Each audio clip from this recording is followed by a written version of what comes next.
The Westminster Shorter Catechism is not Catholic.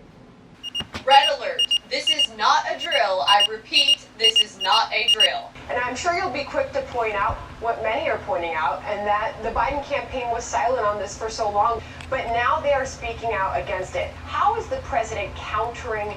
He's countering with action, not cheap words. Talk like that makes official Washington hate. So there's a lot of truth in that. And the President of the United States would know. Donald Trump was not allowed to say it out loud. Democrats and the media were enraged. But there's something bigger. Democrats, and some Republicans, by the way, are priming the public for a revival. Wow, I didn't think saying that would have such international implications.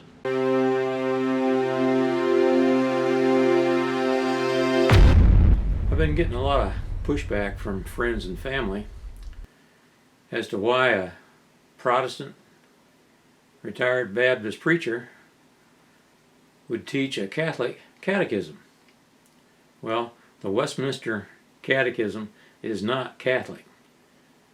It was written by what's called divines, which were really theologians. There was 21 of them, I think, that wrote the Westminster Confession of Faith, which was a Protestant confession in England.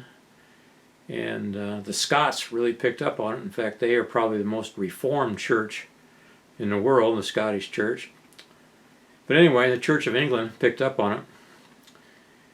And they wrote from the Westminster Confession of Faith what was called the Larger and Shorter Catechisms. We associate the word catechism with Catholicism because most of you, like me, when I was a kid, all my Catholic friends had catechism classes. And as a kid, I had no idea what the word catechism meant, and of course they all hated catechism. You know, the only thing I hated was algebra and geometry, but anyway, they had catechism classes.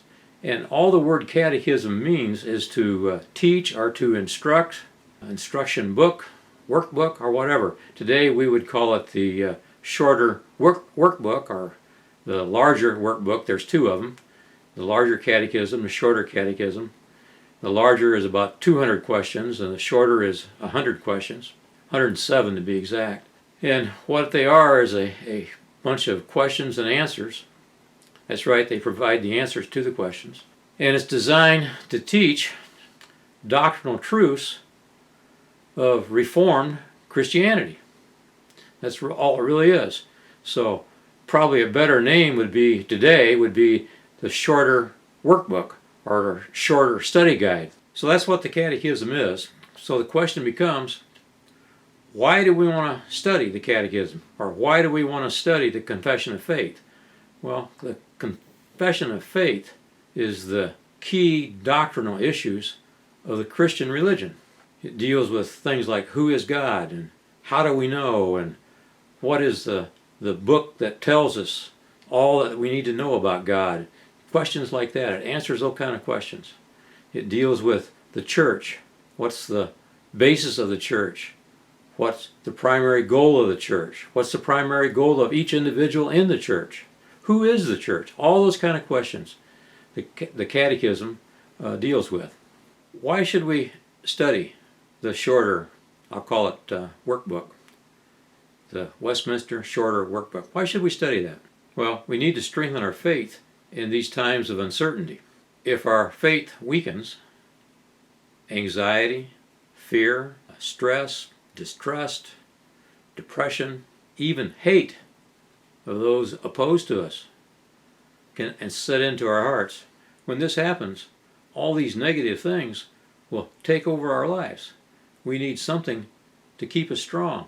There is no status quo with the gospel. You are either strengthening your faith or your faith is being weakened by the world. To counter this, we need to be deeply involved in Scripture, and we need to structure our study times. This is how we'll strengthen our faith and therefore overcome the things of the world. So the Shorter Catechism is important. In fact, I think I'm going to change the name and we'll call it the Shorter Study Guide. That's it. That's all I wanted to say. Don't worry, Protestants. I'm not teaching Catholicism. I'm not teaching the Roman Catholic Catechism.